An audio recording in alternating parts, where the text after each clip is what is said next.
Hi, and welcome to English-Fabule. Are you learning English? Great. Let's learn English with a very interesting story. Don't forget to subscribe, like, and comment. Let's get started. For many Americans today, especially young people, the United States has always been at war. Since the year 2001, the country has been involved in many military actions around the world. These actions have taken place in different countries, far away from home. For this generation, war is not a rare event. It is a normal part of life. These many wars have come with a very high price. They have cost a huge amount of money. This money could have been used for other things inside America, like schools or roads. More importantly, these wars have cost many lives. Thousands of American soldiers have died or been hurt. Also, many more people in other countries have lost their lives. Their homes and communities have been destroyed. This book asks a simple but very important question. Why is America always at war? Why does the country keep fighting conflicts in different parts of the world? It seems like these wars never truly end. To answer this question, we will look closely at the different parts of American society and government. We will explore the systems and ideas that help keep the country in this state of continuous conflict. We will examine history to see how this pattern began. We will also look at how money, politics, and certain beliefs play a role. The goal is to understand why America's story often involves war, and what forces keep this cycle going. 2. How it started. America's journey into being a country often at war started many years ago. In the 1800s, a powerful idea grew. People called it manifest destiny. This was the belief that the United States was meant to grow and spread across the whole continent, from the Atlantic to the Pacific Ocean.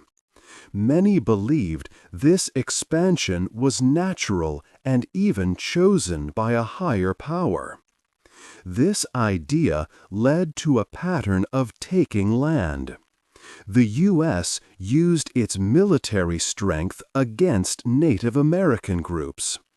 Land was taken, and Native American people were moved from their homes. This happened many times during the 1800s.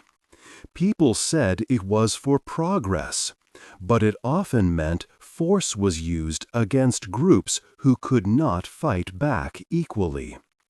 These actions showed how America would act later in other parts of the world. A big change happened in 1898. This was the year of the Spanish-American War. This war was short, lasting only a few months. But its end changed America a lot. Spain lost the war and had to give up new territories to the United States. These new lands included Puerto Rico, Guam, and the Philippines. Suddenly, America was no longer just a country on a continent. It became a global power with lands far away. Secretary of State John Hay called it a splendid little war. But it was a clear sign that America was ready to use its military beyond its own borders. For example, in the Philippines, After the war, American forces fought local people who wanted their own country. Many lives were lost. These early actions were very important. They showed a way of acting that would continue for many years. America learned that using military power could help it get new lands and become stronger in the world. This set the stage for how America would act in many future conflicts.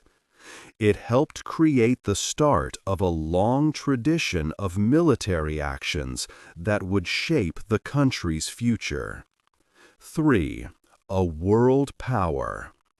The two world wars greatly changed America's role in the world. World War I, which the U.S. entered in 1917, marked the start of its ongoing engagement in European affairs. World War II made the United States a major global power. By 1945, the U.S. had built military bases across many countries, including Europe and Asia. This created a permanent global military presence. After World War II, the Cold War began against the Soviet Union. This conflict turned America's interventions into a constant state of global military readiness. The U.S. fought under the idea of containment to stop communism from spreading. This led to big wars in Korea from 1950 to 1953 and in Vietnam from 1955 to 1973. America also carried out many smaller actions like secret operations and proxy wars. These were fights where the U.S. supported one side, often in Latin America, Africa, and the Middle East. Every conflict was seen as part of a global battle against totalitarianism. When the Soviet Union fell in 1991, the Cold War ended. But America did not stop its military actions. The 1990s saw more interventions with new reasons. The U.S. acted to protect people in Somalia in 1992 and in the Balkans. It also protected oil in the Persian Gulf War from 1990 to 1991. America enforced no-fly zones over Iraq and kept about 800 military bases in over 70 countries. This showed America acting as the world's policeman. Then came the terrorist attacks on September 11, 2001. These attacks caused a big change, leading to the War on Terror. This greatly increased America's military operations. The U.S. invaded Afghanistan in October 2001 and Iraq in March 2003. But the war was much wider. It included drone strikes in places like Pakistan and Yemen and special operations in Syria and Libya. America also gave military help to governments fighting groups from the Philippines to Niger. This period made the U.S. believe it was the indispensable nation needed for global stability. 4. The War Machine. President Dwight D. Eisenhower gave a special speech in 1961. He warned Americans about something called the military-industrial complex. He said this powerful group, made of military leaders and big companies that make weapons, could become too strong. He worried it could get too much unwarranted influence and lead to disastrous problems for the country. Today, many people think his warning came true. The United States spends a lot on its military. In 2024, the budget was $886 billion. This is more than what the next 10 countries in the world spend together. For 2025, the requested amount was also very high, at $849.8 billion. Much of this money goes to private companies that make defense products like planes, ships, and weapons. These companies work hard to keep this money coming in.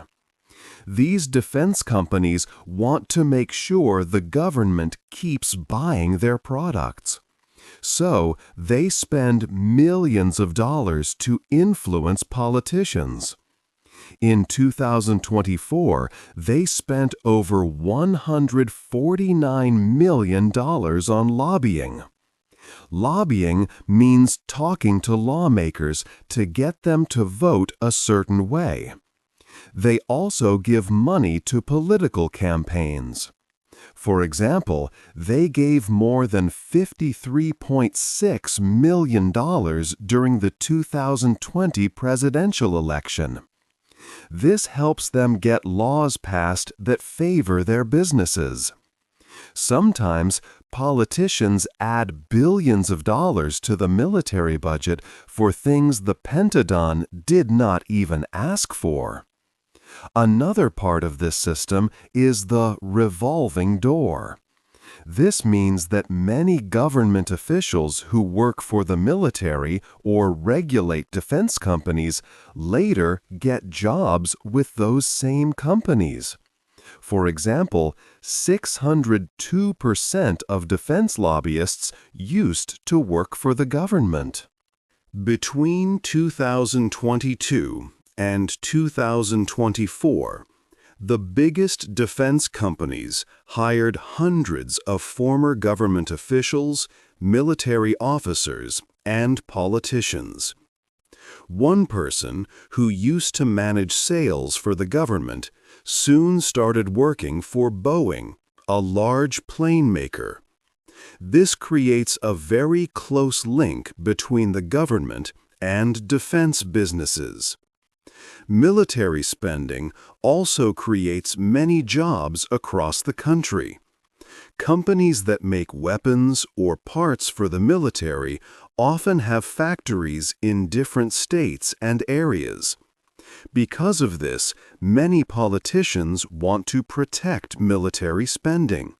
They know that if they vote against a military project, it could mean people in their home areas lose their jobs.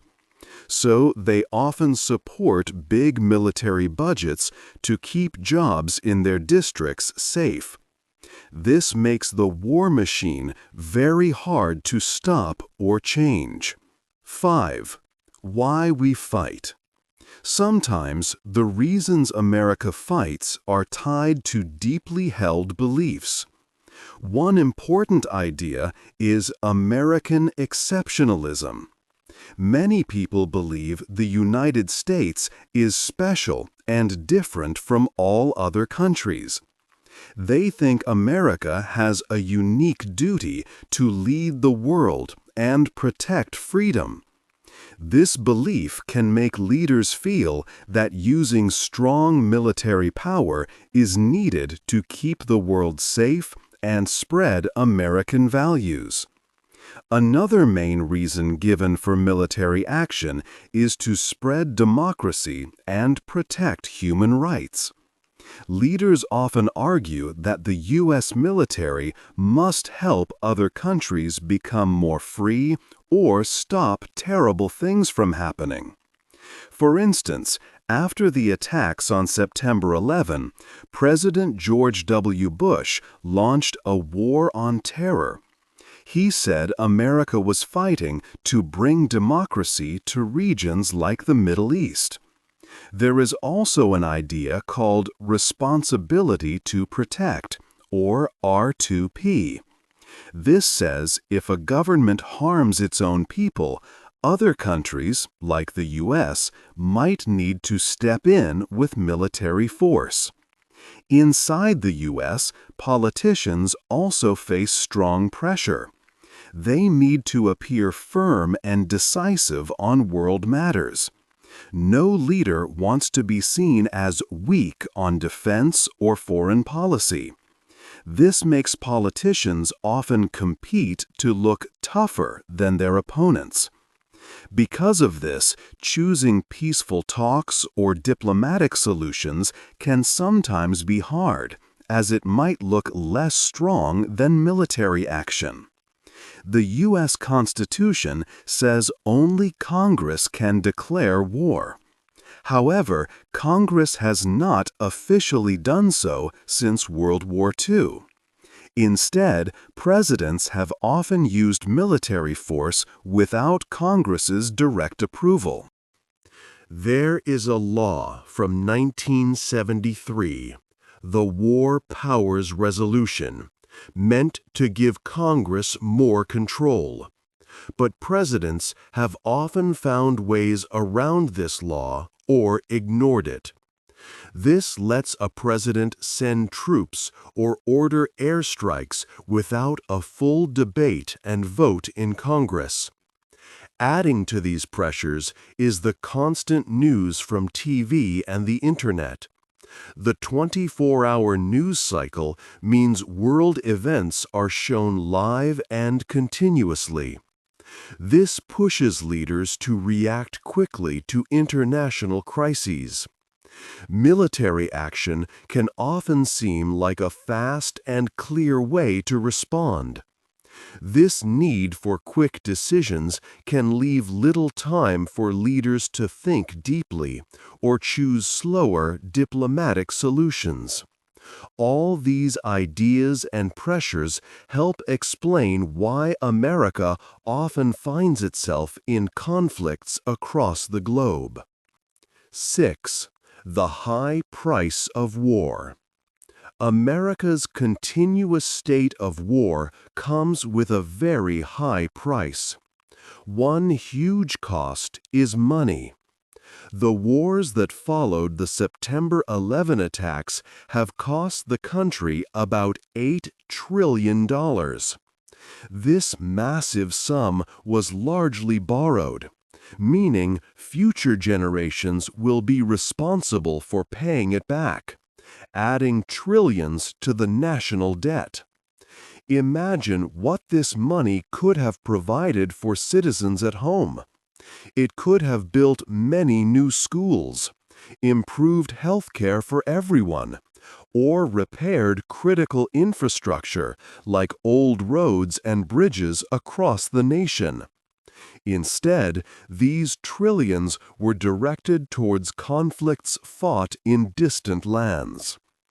Beyond the financial cost, there is a terrible human price, especially for American soldiers and their families. Over 7,000 U.S. service members have lost their lives in the post-September 11 wars in Iraq and Afghanistan.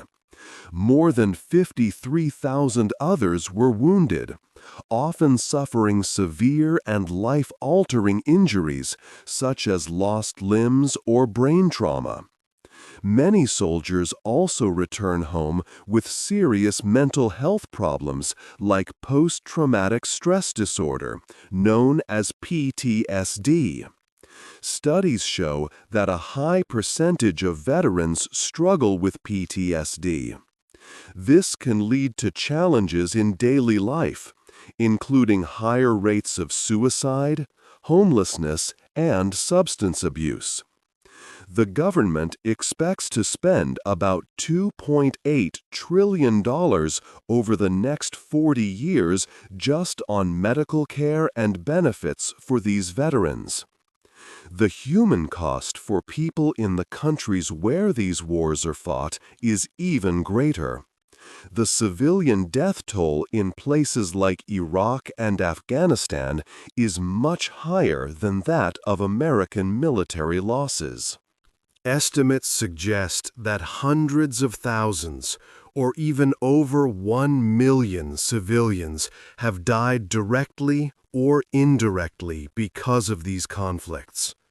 These deaths are not only from fighting, but also from the lack of food, clean water, and proper medical care that results from war. Across all war zones after September 11, nearly 950,000 people have been killed by direct war violence. An astonishing 38 million people have been forced to leave their homes, becoming refugees or displaced within their own countries. The violence and instability unleashed by these wars have often destroyed societies, causing more conflict and suffering. The immense price of war affects countless lives and futures, leaving a lasting mark. 7. Different points of view. The chapter looks at different ideas people have about America's military. Some people believe that a strong United States military helps keep the world safe. They say that after the Second World War, America's power helped stop big wars between major countries. This time of peace, sometimes called Pax Americana, made global trade easier and helped many countries grow richer. They argue this stability depends on America's strong military presence. The military also works to protect America's friends around the world. For example, it helps keep places like South Korea safe from attacks. It shows other countries that if they attack America's allies, they will also have to fight the United States. This idea helps stop conflicts before they begin. The military also keeps important ocean routes safe for ships. These ships carry goods all over the world. When troubles happen, like attacks on ships in the Red Sea in 2024, the U.S. military helps keep trade flowing. This prevents big problems for the world's economy and its people. But not everyone agrees with America's military actions. There is a long history of people speaking out against wars. One of the most famous times was during the Vietnam War. Many Americans, including students, veterans, and religious leaders, protested. They marched in big cities and outside government buildings. They did not want the war to continue. This movement helped end that specific war and stopped the government from forcing young men to join the army by 1973. Later, many people also protested the war in Iraq in 2002 and 2003. Millions around the world showed their disagreement. Even though many protested, the war still happened. These movements show that many citizens do not want America to always be at war. However, these anti-war movements have found it hard to make lasting changes to America's foreign policy. This is because strong forces keep the country in a state of conflict. These include the military-industrial complex mentioned earlier, which involves defense companies and politicians. Economic interests also play a part, along with long-held ideas about America's special role in the world. These powerful systems often prove to be stronger than public protests, making it very difficult to truly change how the United States acts on the world stage. Even after wars that caused many problems, the core approach often remains the same. 8. The way forward. This story has shown how politics, money, and ideas all work together to keep America in a state of endless war. It is not about one president or one political party. The problem is much bigger. Many systems have grown strong over decades. We have seen the military-industrial complex. Big defense companies give money to politicians. These politicians then approve large budgets for the military. This creates jobs, which politicians want to protect. Former government officials often go to work for these same defense companies. This cycle makes it hard to stop war spending. Money also plays a part. The U.S. military helps protect global trade and oil. This helps the American economy. But this also means money for schools, healthcare, or roads is not spent. The cost of wars is huge, in both money and human lives. Ideas like American exceptionalism also help. This is the belief that America is special and must lead the world. It can make military action seem right even when diplomacy might be better. So, can this cycle of war be broken? History shows it is very hard. Past anti-war movements have stopped some wars, but have not changed the overall path. The system finds ways to continue. Imagine a different way. What if America focused more on talking with other countries instead of fighting? This means using diplomacy and helping other nations develop. It would also mean less military presence around the world. This path might bring its own risks, like new problems in some regions. But the current path of constant war also has great costs, like money lost and many lives ruined. The choice lies with the American people. Citizens must ask questions and demand a different way forward. They need to understand the true costs of war. They need to push for change from their leaders. Only then can the country move towards a future with more peace. What do you think is the most important step for America to take to move away from endless wars? Hey there! Just a second before you go. If you learned something new today, please give this video a like, write your thoughts in the comments, and subscribe to the channel. It only takes a second, and it really, really helps to create even better English videos for you. Your support means the world. Thank you.